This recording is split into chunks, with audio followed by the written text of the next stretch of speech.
Saudações! Meu convite hoje é para que a gente pense nas possibilidades de relação entre igreja cristã e dissidência sexual e de gênero a partir da parábola do bom samaritano. Então, vamos ao texto. Leitura de Lucas, capítulo 10, versículos 25 a 37.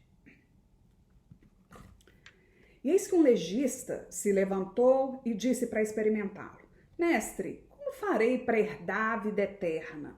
Ele disse: O que está escrito na lei? Como lês? Ele então respondeu: Amarás o Senhor teu Deus de todo o teu coração, de toda a tua alma, com toda a tua força e de todo o entendimento, e ao teu próximo como a ti mesmo. Jesus disse: Respondeste corretamente, faze isso e viverás. Ele, porém, querendo se justificar, disse a Jesus: E quem é meu próximo? Jesus retomou: Um homem descia de Jerusalém a Jericó e caiu no meio de assaltantes que, após havê-lo despojado e espancado, foram-se deixando-o semi-morto. Casualmente, descia por esse caminho um sacerdote, viu-o e passou adiante. Igualmente um levita, atravessando o lugar, viu e prosseguiu. Certo samaritano em viagem, porém, chegou junto dele, viu e moveu-se de compaixão. Aproximou-se e cuidou de suas chagas, derramando óleo e vinho. Depois colocou em seu próprio animal, conduziu-o à hospedaria e dispensou-lhe cuidados. No dia seguinte, tirou 2 denários e deu ao hospedeiro, dizendo: Cuida dele, e o que gastares a mais, em meu regresso pagarei.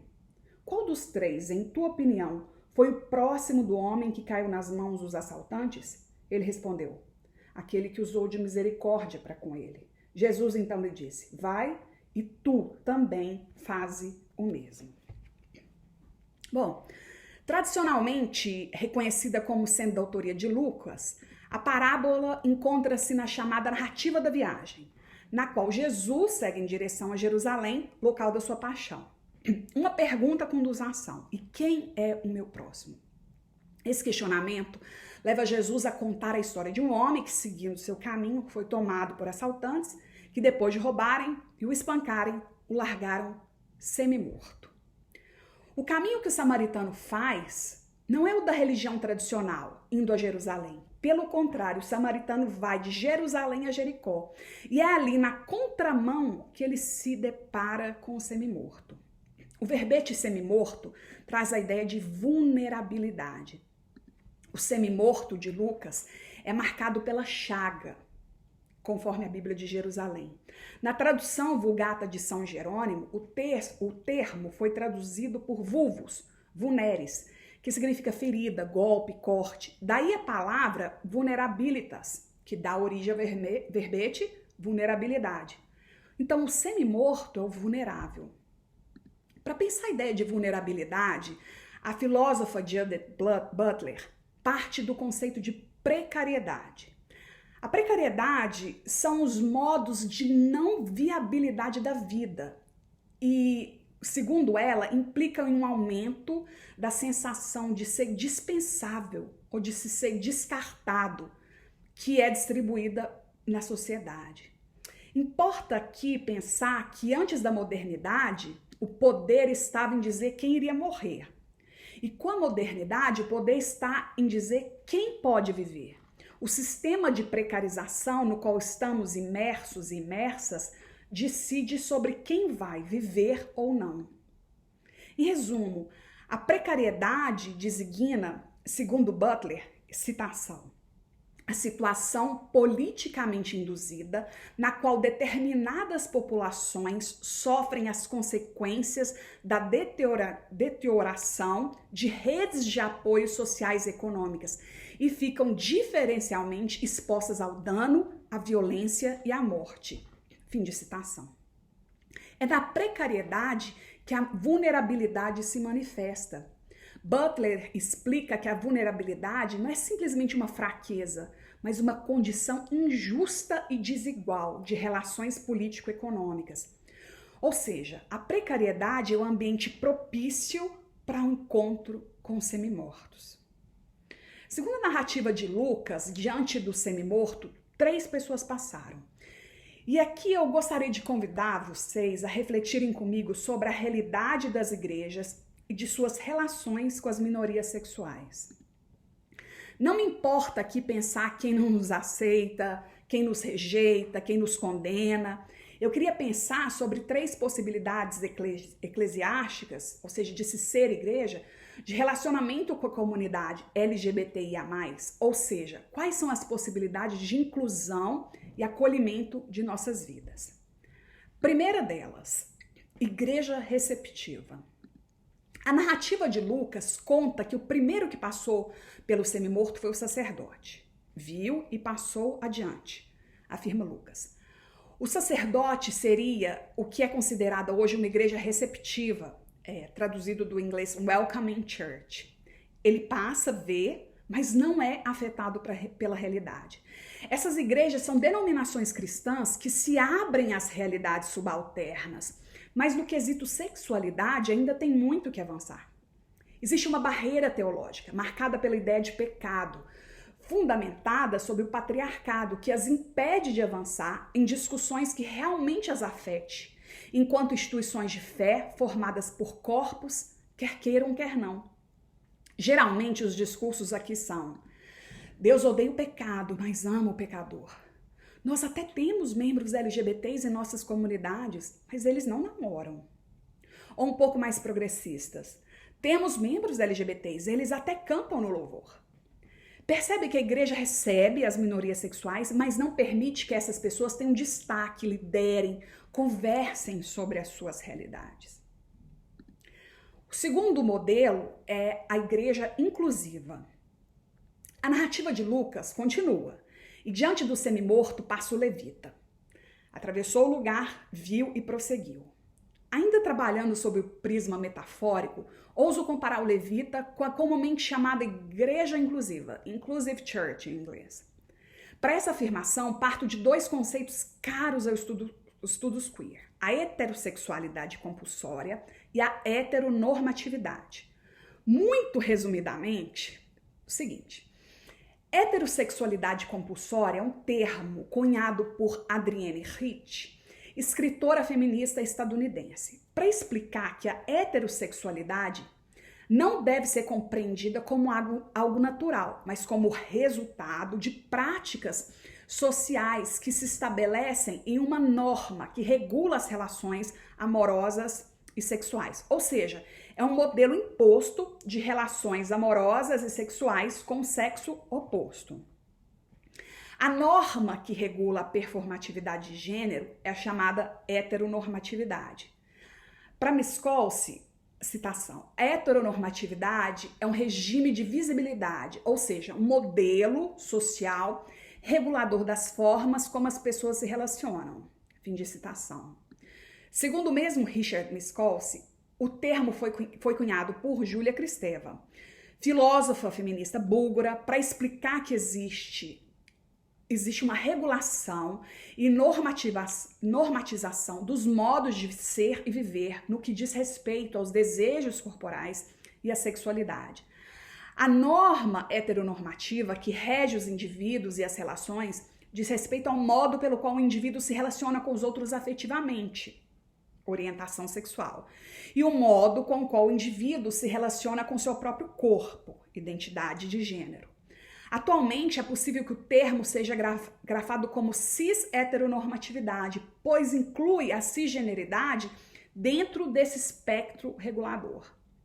Paul Preciado explica que a ordem sexual é fundada no modelo heterossexual, familiar e reprodutivo. Por isso a definição de heterossexualidade é de tecnologia biopolítica, ou seja, regula as pessoas e as relações. Eu afirmo tranquilamente que as igrejas inclusivas conseguiram avançar nas discussões sobre heterossexualidade compulsória. Afinal, incluem no cenário da experiência cristã a diversidade sexual, considerando que existem outros tipos de sexualidade que definem os corpos, ainda que dissidentes. Importa ressaltar que, hoje, igrejas inclusivas não são somente aquelas comumente conhecidas como igrejas gays, ou igrejas só para gays, ou igrejas exclusivas, pois muitas igrejas progressistas se encontram nesse formato, no qual acolhem LGBTs, mas esperam dessas pessoas um comportamento moral adequado à heteronormatividade. Assim, discursos como família nuclear, casal com filho, sexo depois do casamento e relações monogâmicas ainda regem essas igrejas que insistem em repetir padrões para que sejam aceitas no espectro da cristandade, ou pelo menos pensar que são aceitas. Então elas rompem com a heterossexualidade compulsória, mas não rompem com a heteronormatividade. O terceiro e último modelo é a igreja afirmativa das diferenças. A parábola segue e protagoniza um samaritano que chega junto, o vê e é movido por compaixão. Não somente o semi-morto está em situação de vulnerabilidade, como também o samaritano, por ser estrangeiro.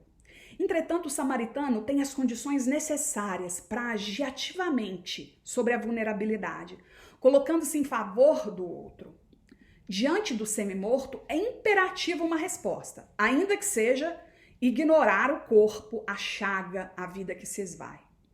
Entretanto, o samaritano é interpelado pelo cenário de quase morte e se move em misericórdia.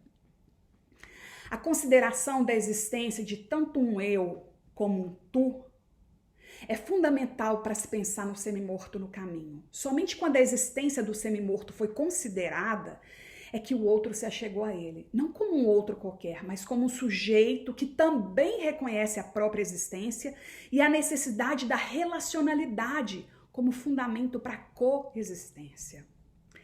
E é nesse contexto de uma ética solidária, a qual percebe o outro em sua singularidade, que compreendo a existência de uma igreja afirmativa das diferenças. Affirming churches. Tomando em consideração a metáfora da ação do samaritano que chega junto, vê e é movido por compaixão. Essa aproximação que permite que ele veja, abrindo perspectivas para um padrão de relacionalidade para além da cis-heteronorma. Quando o samaritano toca o semi-morto, ele é interpelado pela iminência da morte. Por isso a vida é hipervalorizada. Somente nesse contexto se faz possível repensar as relações, conversar sobre as singularidades e afirmar as diferenças em amor. Uma igreja afirmativa das diferenças é aquela que rompe com a heterossexualidade compulsória, como também rompe com a heteronormatividade. E esse é um caminho sem volta, que muda as estruturas, propondo novos ritos e liturgias de solidariedade. Algumas das igrejas, que comumente chamamos de igrejas gays, igrejas só para gays, estão, na verdade, nesse espectro da afirmação das diferenças. Isso porque criaram um espaço seguro no qual puderam repensar suas identidades, criar novas formas de sociabilidade, a partir não da negação dos corpos, mas da celebração dos corpos. Essa é a grande diferença, a celebração. Vejo muitos pastores dizendo que não deve existir igrejas inclusivas, porque toda igreja deveria ser inclusiva. Mas se há mais de meio século não tivéssemos sido fundados como igreja inclusiva, hoje não poderíamos estar tendo esse tipo de conversa. Foi porque alguém ousou criar um espaço seguro para a vivência de nossa espiritualidade que temos cada vez mais espaço em denominações que hoje se abrem ao debate. Mas não nos equivoquemos. A pauta da inclusão precisa ser ultrapassada. O que precisamos não é de inclusão, mas de expansão. Precisamos abrir nossas portas, permitir que a nossa experiência religiosa saia do templo e vá às ruas, experimentar as vidas subalternizadas, experimentar os corpos semi-mortos. Precisamos expandir nossa ideia de Deus, permitindo que nos relacionemos não mais com aquelas imagens opressoras de Deus, mas sim com as imagens do Deus que celebra a vida conosco, não com discípulos e discípulas amputadas, mas com corpos inteiros, que afirmam que toda a corporeidade é sagrada. Onde está a sua igreja nessa jornada? Onde você está nessa jornada? Que o expandido Deus da expansão nos ajude a celebrar a vida em toda a sua complexidade. Seguimos.